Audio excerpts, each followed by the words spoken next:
ESPN 94.1 FM and AM 930 present The Drive.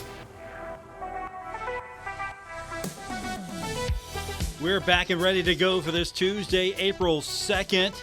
I'm your host, Paul Swann. Thanks for tuning in to today's edition of The Drive on ESPN 94.1 and AM 930. We're going to fire up the text line this hour. We've got the machine running and ready to go.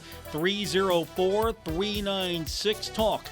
That is 304-396-8255. I feel like we're playing a little catch-up. The last couple of days we were preempted due to other sporting obligations, and of course that includes baseball action. We were supposed to have some baseball coming up tonight, but I'll start there. Marshall's matchup with Virginia Tech has been postponed. That was set to go off in about an hour. Unfortunately, the weather, the bigger news story across the tri-state today, as there's been a lot of damage, a lot of issues caused with the weather. So hopefully wherever you're at listening to us right now, you are safe and secure. I do appreciate you checking in throughout the day right here on ESPN 94.1 and AM 930 as we've tried to keep you updated as best we can as far as the weather situation is concerned. So Virginia Tech, Marshall postponed. That hasn't been rescheduled just yet. I don't know when and if they'll be able to get back to that. But just as a programming note, we'll have baseball coming up on Friday. The Herd taking on Texas State. That's going to be part of our showcase. We carry a select number of games, and the next one coming up will be Friday. We'll have it for you right here on ESPN 94.1 and AM 930. So with that out of the way, of course, softball canceled yesterday. So weather, the big story for at least the next few days when it comes to some of these other sports that, it's not like football. You just can't go out there and play in the elements the way you do in other sports. So I think that was a smart maneuver. I mean, right now it's kind of calm, at least through the Huntington area. It's a little calm, but we've got another band coming through. So please be careful. Of course, we're going to get into Marshall and Cornelius Jackson. The introductory press conference is coming up tomorrow. I'll be over at the Henderson Center in attendance. We're going to bring you that press conference live. We'll go on the air around 11:30 tomorrow. We'll carry the live stream of the events for those of you who can't attend or you're unable to get to a computer. We've got you covered. You can just listen to it right here on ESPN 94.1 and AM 930. And we're going to hear, of course, about Cornelius Jackson being the next head coach of Marshall basketball. We found out yesterday some details from the Board of Governors meeting. First up, the Board of Governors approving it. It's a 3-year deal, value of $450,000. It's going to be a base salary of $350,000. Then there'll be some incentives, some performance bonuses that could amount up to $100,000. There wasn't a national search. That was something we were curious about. Why wasn't there a national search? Well, part of that was, there was some speculation, and it came to be true, that Cornelius Jackson, and I think we touched on this quite a few times, he was the coach in waiting. There was a agreement in place, a private agreement in place, that he would be the next coach after Dan D'Antoni. So that has been honored. And there hasn't been any money sent to Dan D'Antoni. There's not a buyout. There's nothing paid, nothing owed to Dan D'Antoni. So we found out all of that information yesterday, and we'll find out more about Cornelius tomorrow. And I'm sure he's going to have a few challenges to deal with. First up, Jacob Connor entering the transfer portal, so another player leaving Marshall. He's got 2 years left of eligibility. He averaged last season about 6 points a game. He was out there for a while. He was able to bring you down about 5 rebounds, 6 points a game. Not much offensive firepower there. You're losing, but still, you're going to have your work cut out for you as you try to rebuild this roster. And a lot is going to have to probably come from the transfer portal. How will Marshall, with a new coach, use the transfer portal? Will the Thundering Herd take more advantage of the opportunities? Will Marshall be aggressive? Are we going to load up with kids from the transfer portal and try to jumpstart this program? What are we going to see when it comes to Cornelius Jackson and the way he's going to approach running the Thundering Herd basketball team? Without talking to him, I would say you're probably going to have to hit the transfer portal hard. You're going to have to recruit, obviously, but you're still going to have to hit the transfer portal hard and try to put Marshall basketball back in a position where it's competitive and it's winning games. So how do we feel about where we're at now with basketball? We'll get the text line going, 304-396-TALK, 304-396-8255. There is a buyout clause in the deal. We know that. There is a buyout clause. So if this doesn't work out, there's an out. There's always going to be an out, but we do know that there is a deal. Will we need to get into that? I'm not sure. Is this a stopgap measure for Marshall basketball? Is Cornelius going to be able to break through and really take ownership of this program and make sure that the team is successful, or is this going to be a transition?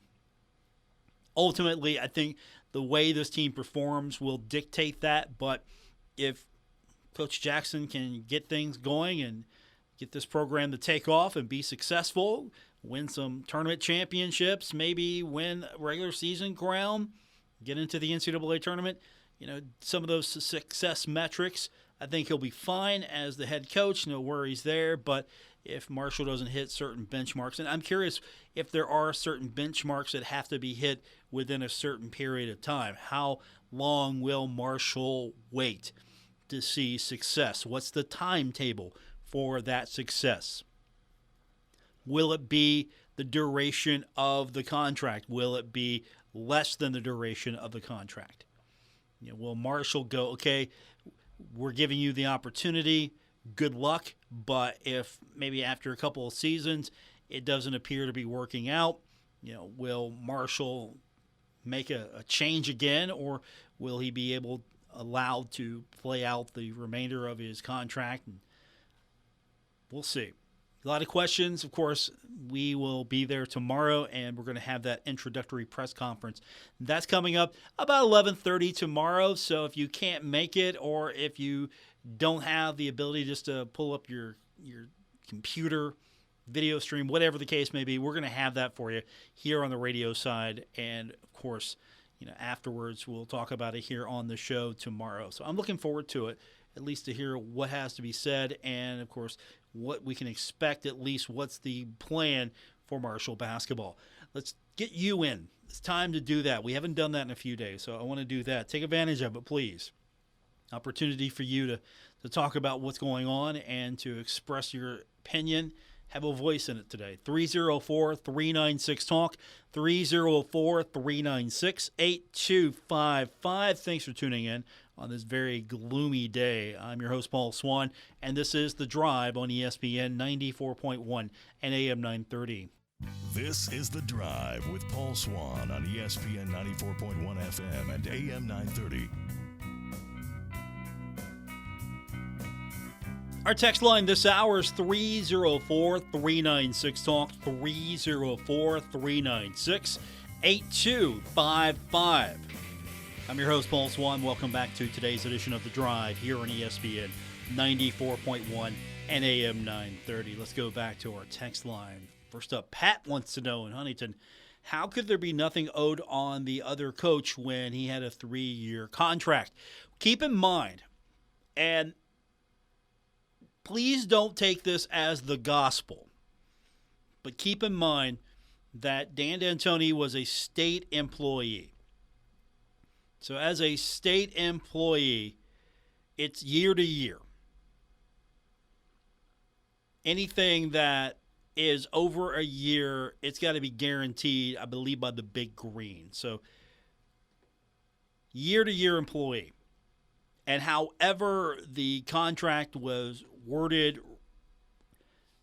Marshall did not have to pay out. And so when it came time to, okay, and I believe it wasn't a 3-year consecutive deal. It was a year deal, year deal, year deal. Okay, after year 1 of this new extension, we're going to give you an opportunity to do it again. And then after that, we're going to possibly give you an opportunity to do it again. And so there wasn't a situation where you had to buy him out. Remember, there was a situation in which the athletic director comes in, the basketball team underperforms, and then Marshall's athletic director, Christian Spears, came on this program and explained, look, I'm going to give him an opportunity. I don't know him. I'm going to give him an opportunity, and I'm paraphrasing here. He's going to have an opportunity to come in, get this thing, right. Again, I don't know him. I haven't had enough time to evaluate him. So what happens? Marshall has a pretty good season. Falls short of winning the regular season championship, gets eliminated early from the Sun Belt Conference tournament. And so at least there was some progress being made. Progress did not happen this season. And so looks like the university decided it's time to part ways with Dan D'Antoni. And so there wasn't a buyout. There was no money. There was no money that was paid out. And that's the deal there. Now, and don't know all the details just yet of what the buyout will be for Cornelius Jackson, but you got to keep in mind, again, these are state employees. At the end of the day, Dan D'Antoni is a state employee, or who was a state employee. Cornelius Jackson, a state employee. And so you can't have those 3, 4, 5-year deals. You can guarantee those through the Big Green, but you can't have those deals through the university like that. Texter wants to keep Ohio, Morehead State, and hopefully Western Kentucky on the schedule. That would be interesting to get Western Kentucky back on the schedule. Morehead should be on the schedule. If you're looking for teams to play on a yearly basis, and I guess we're talking basketball here, since you mentioned Morehead, I would like to see Marshall play Ohio every year. I don't think you should do 2 games. Just do 1 every year. Either Marshall goes to Athens or Ohio comes to Huntington. It just should happen every year. And then Morehead should make sense as a team that Marshall should play. Now, this isn't one of those situations where Marshall should say, okay, you got to come to Huntington for all these. I think Morehead State has had enough success and should be able to bring in the herd on a rotating basis on the road, come to Huntington. Marshall goes back, repays the visit. I like it. It's fun. It's a good series. It's close by. Fans can get to it. Not a bad series. I like it. And then there's Western Kentucky. Now, that's a haul. No worse than anything else, but that's a haul. You got to get into the travel log here and see how many miles you chart both ways. Do you do a yearly series with them and go back and forth? It's not like it was when Western Kentucky was a conference opponent. You saw them, and then you would either travel back or you would play host to them. I don't think you have the 2-game series with them, but you definitely have at least on a yearly basis. So Western Kentucky, I'm on board with. I'm on board with Morehead State. I'm on board with Ohio. Is the schedule, though, going to be one of the things that maybe takes a look and you see, okay, you see more money games on the schedule? You have a new coach now. What's the philosophy going to be with the athletic department and the new coach?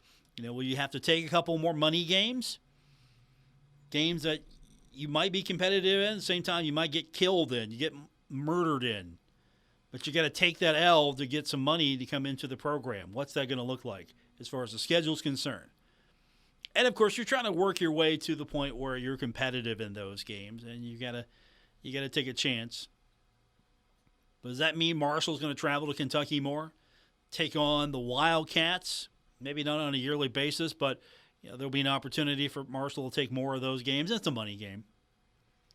Does Marshall finally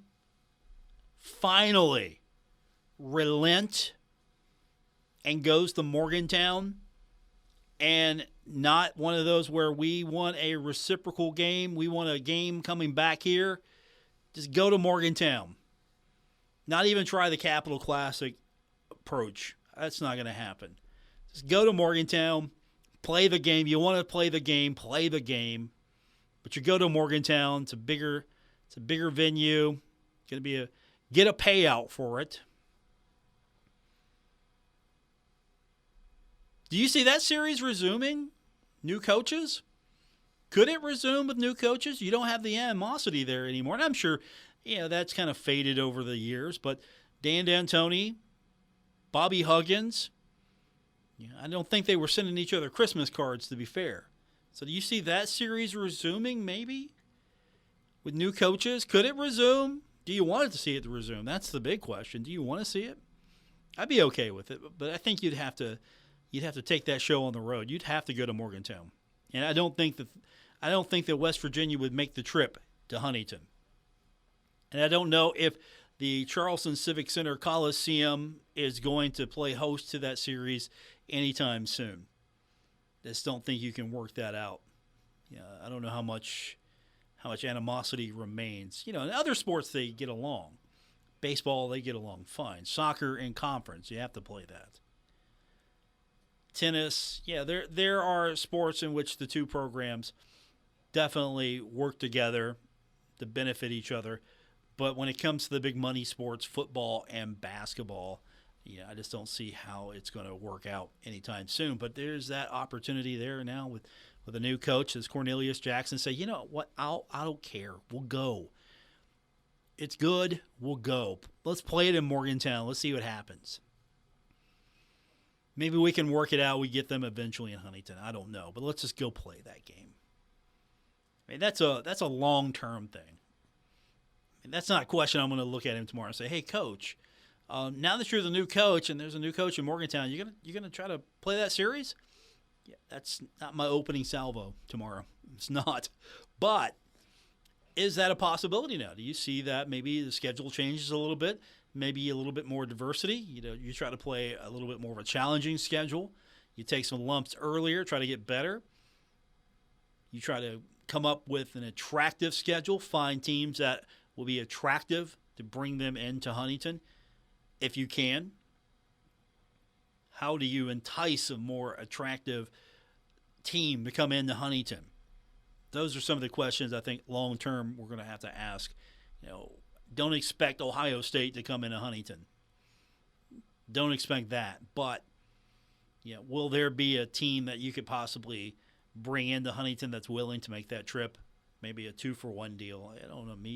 You got to work it out. You got to negotiate a little bit. Like, okay, we'll come to Huntington, but you're going to owe us 2 games. We'll take more of your text. 304-396-TALK, 304-396-8255. Some good stuff coming from the text line. More coming up on this edition of The Drive, ESPN 94.1 and AM 930. This is The Drive with Paul Swann on ESPN 94.1 FM and AM 930.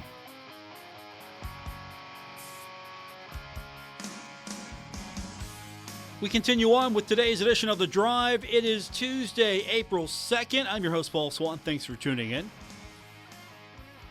want to remind you, coming up this week, we've got Marshall baseball on Friday, and then we've got the Final Four coming up on Saturday. NC State taking on Purdue, Alabama, UConn. All that's coming up Saturday. We'll have it for you right here on ESPN 94.1 and AM 930. And, of course, we'll have the national championship as well. I am hoping, hate to say this, but I'm hoping that Purdue loses.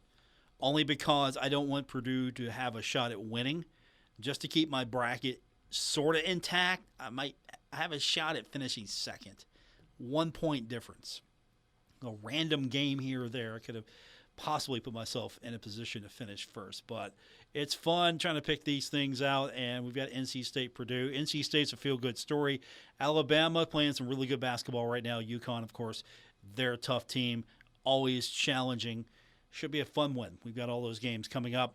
That's Saturday, ESPN 94.1 and AM 930. Our coverage brought to you by Doghouse Beer Garden. Let's go back to our text line, and we're doing that at 304-396-TALK. Texter writes in and says, Paul, this isn't the first assistant coach we've hired with no record of winning.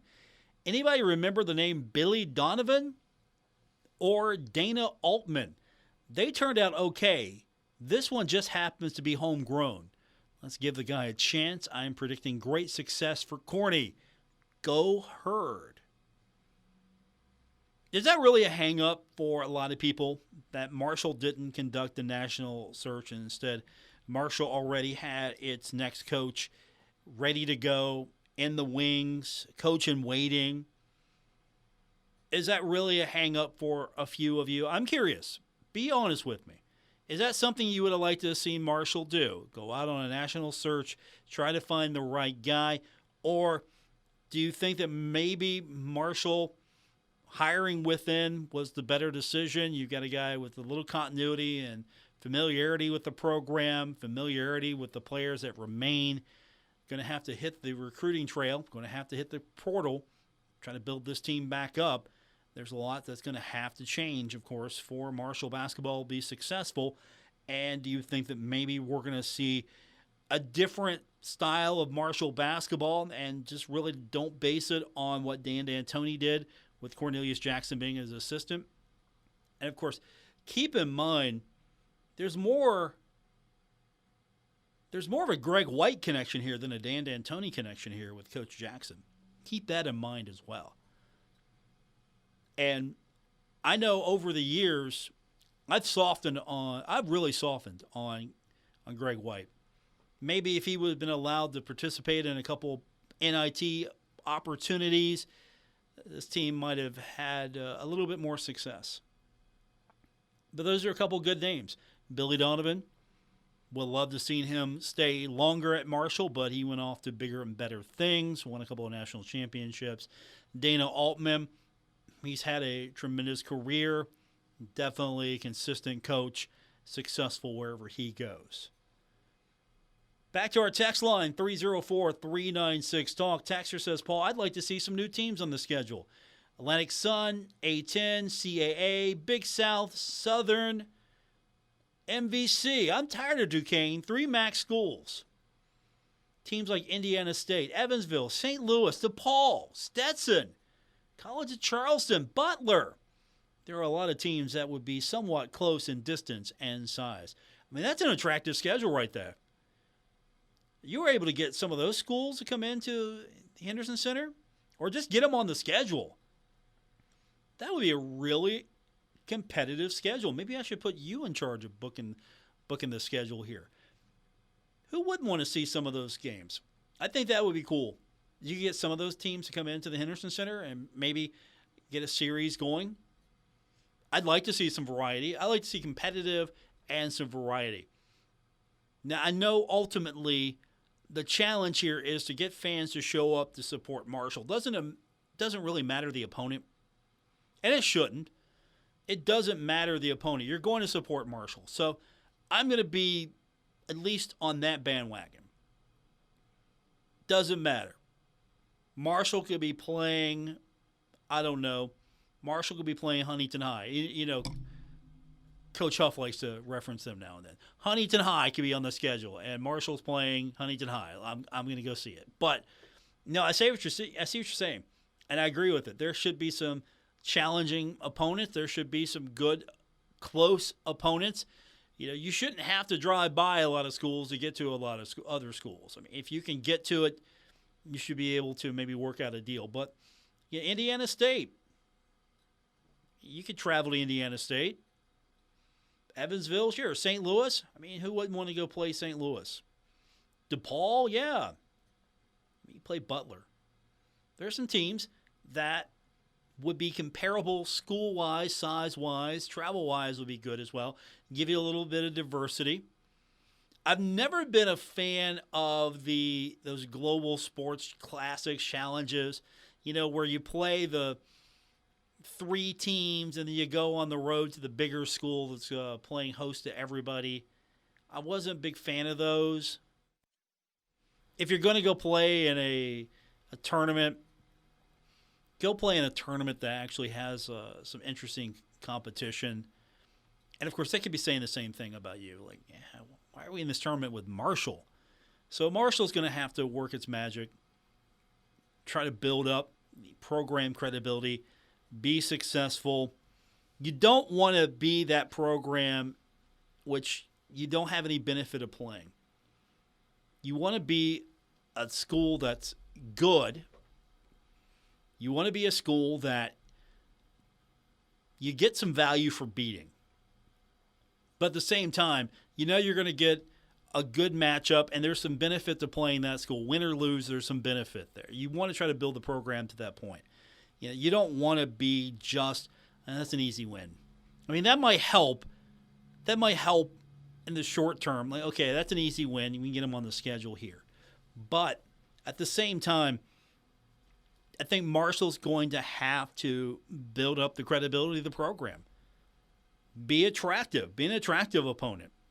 So there's some value. If you play Marshall, there's some value in the matchup. Texter writes in and says, Paul, that was a smart move to have a coach in waiting. Marshall basketball is on a solid foundation. Does not need a total reset. Soft reboot, maybe. Not a total reset, but it's maybe a soft reboot. I think there are some things that are going to have to change. Transfer portal is going to be a big one for me, only because it's here. Marshall's going to have to learn to live with it, adjust to it, work with it, adapt to it, be interactive with it. The transfer portal is here. You're going to have to use it, and you're going to have to work it, and you're going to have to understand it. And so that's a big one for me. That's got to change. First and foremost. Second of all, I do agree. I think the schedule could use, I don't want to say a complete overhaul, but diversify it a little bit more. And maybe, again, as I leaned into, you might have to take a couple of bigger games, big money games. You might have to take it. Short-term gains, long-term gains, you're going to have to maybe schedule 1 or 2 of those. Opportunity, see where you're at. So that means you're going to have to go and play Kentucky now and then. If you can work out a deal, you're going to have to take that road trip, get that money game. Does that mean you're going to have to go on the road sometime and maybe play Louisville? Yep, you're going to have to make that move. At the same time, I would look at some of the Virginia schools as well. I would try to keep my money game or money games close as I possibly could. And at the same time, I don't want to kill my team. Let's not go and send my team out to get just utterly slaughtered. When you play Kentucky, that's a money game. But let's go and play some reasonable teams that are money games that maybe Marshall's got a shot any given night. Maybe you play Virginia Tech. Maybe you play Virginia. I mentioned Louisville. Maybe you play Louisville. Get them on the schedule. Earlier, Texter said, hey, I want to get Western Kentucky back on the schedule. Yeah, you got to take some of those games as well. I think you would do that. I'd take Western Kentucky over Memphis right now or Middle Tennessee. I would stay a little closer. As far as a few of those games, teams you have familiarity with, I don't know if I'm going to play some of the MAC schools every year, but at the same time, I'm playing Ohio. I play Ohio every year if I have that opportunity. I'd like to see Marshall play Miami of Ohio. I go back to having a fondness for that rivalry. That might not be what you have a fondness for, but I would like that one. But Ohio's definitely a game you have to have. Morehead State, you got to have that one. I don't see why you don't. And you want to throw in Western Kentucky, I like that as well too. But I think you're going to have to branch out a little bit more. You're going to have to make some changes to a degree. And you're going to have to put together an attractive schedule, but some of those games you're just going to get crushed. And those would be my money games. A lot of those games I want to make sure that I have an opportunity to be competitive in and that I can win. I don't know if I'm going to have too many games that are padding my schedule because it doesn't do anything for you. Doesn't do anything for you. Texter writes in and says, plenty of Power 5 teams nearby. Basketball upsets are more common. Oakland just beat Kentucky. And yes, Oakland did beat Kentucky because Kentucky is built for March. I just don't know which March. And that's going to happen. And that's what I love about basketball. There are opportunities. You don't have to be a power school to have a good basketball team. Now, when it gets down to the Final Four, it does help, but there's always an opportunity for a team to sneak in and make some noise. Now, will one of these lower-level teams win the national championship? You can't say no to it. But, yeah, there are some teams that are close by. Texter says, Paul, maybe with the two new coaches and Huggins and Dan out of the way, we can finally get West Virginia Marshall back together on the basketball court. I think it would be a good matchup. I don't know if my friends who are Mountaineer supporters would agree with me. That's okay. That's fine. But I think part of the holdup was West Virginia doesn't want to come down to Huntington and play Marshall at the Henderson Center. Marshall, of the mindset of, look, we're not this, you can just buy us out type of school here. You got to treat us as equals here. I don't know if the state capitol is going to ever be the battleground again for this. And I think if you're going to schedule this game, it needs to be scheduled in a spot on the schedule that makes sense. I don't think you have it in the middle of the conference season. I would not do that. So I'm not going to cater to the state legislature. Game doesn't go in the middle of my conference schedule. I would play it early, maybe play it before the end of conference.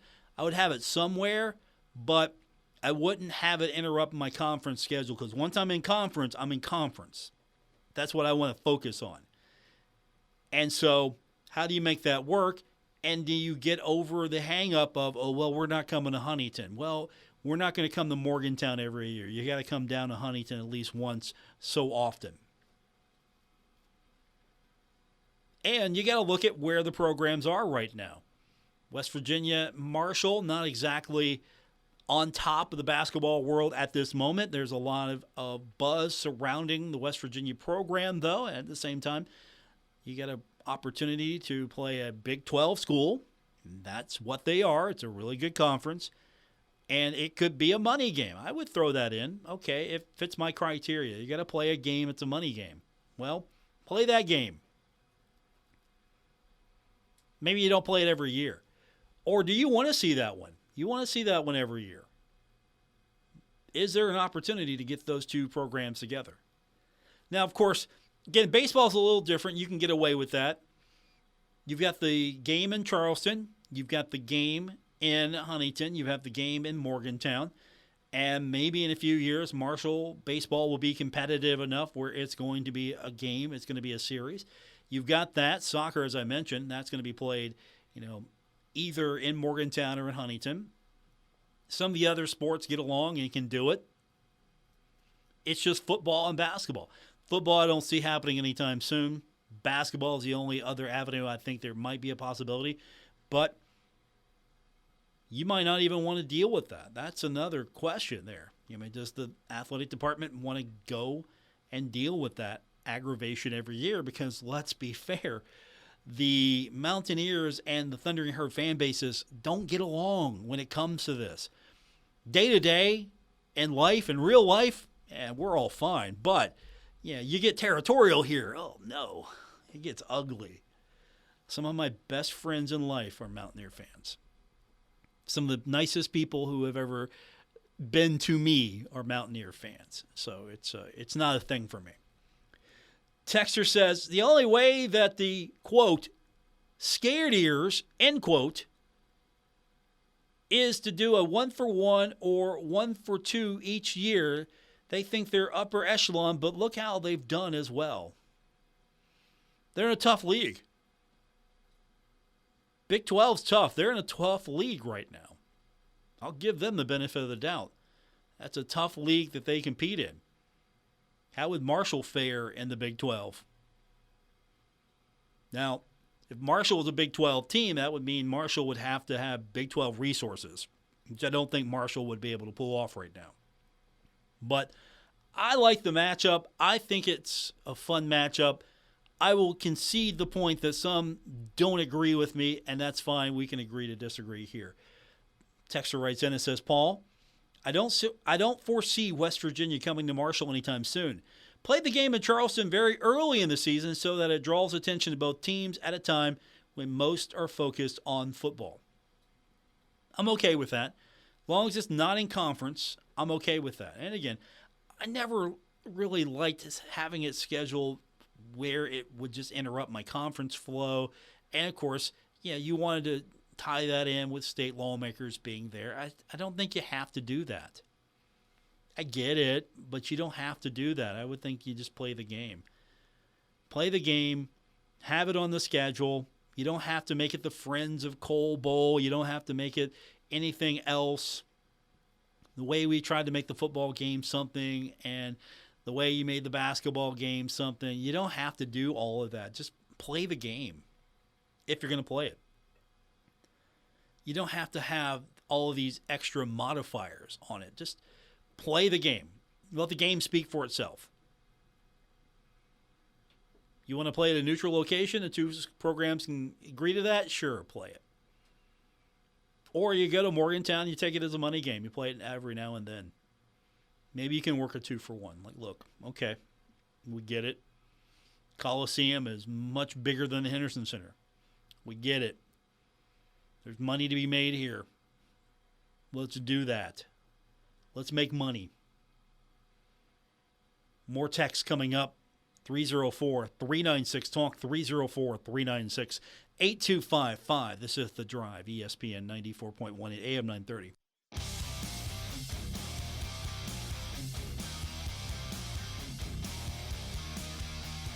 This is The Drive with Paul Swann on ESPN 94.1 FM and AM 930.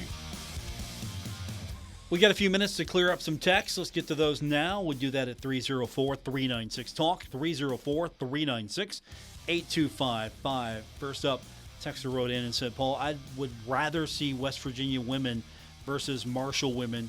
I want to see those teams play once each year on campus. I think it would attract statewide interest. I think that is where I would start. That's a good idea. I would love to see the two programs play. Right now, the Marshall women's basketball team is having a tremendous resurgence. I think the West Virginia team, we can all agree, gave Caitlin Clark everything that she and her squad could handle.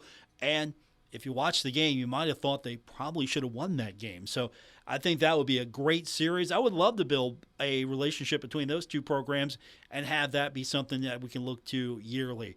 It would be great. I like it. I'm on board with that. That's a great idea. Thank you for that. Texter says, okay, this is funny. I'll read it. Paul, I tried to buy a license plate with our state animal, the black bear. Not available. Huggy Bear is gone. Okay, that's good. I like it. I allow it. 304-396-TALK, 304-396-8255. That's our number to be a part of today's show and every day. Don't forget, tomorrow we're going to head over to the Henderson Center. We'll be on the air with the presser about 11:30. So as soon as that begins, we'll go on the air with that and give you an opportunity to hear the presser, since I'm sure a lot of you can't go or are unable to watch it tomorrow where it's going to be live streamed. So we're going to give you another option, and then we'll be back right here at 5 o'clock to talk all about it here on ESPN 94.1 and AM 930, as Cornelius Jackson will be introduced as the next men's basketball coach at Marshall University. And, of course, we'll be able to kind of get a feel for where he's at to begin. What's the program going to possibly look like under his leadership? What's going to stay the same? What's going to change? What's going to be maybe a pleasant surprise? Any compromises? Yeah, I hope that with him being the head coach, that he's given the opportunity to truly shape the program in his image. Give him the opportunity to shape the program in a way that is reflective of the program he wants to run. And I hope that that opportunity is afforded to him because it's fair. If he's going to be the coach, let him be the coach. That means let him run the... Now, I would have some benchmarks in place, and this is what we need from you. This is what we require. And I think all of that's already in place. This is what we expect from you. This is what we require from you. This is where we're heading as a program, direction-wise. How do you get us there? What's that path look like? You're in charge now. Busy day tomorrow. Looking forward to it. Hope you're all safe. Enjoy the rest of your evening. I'll be back with you tomorrow here on ESPN 94.1 and AM 930.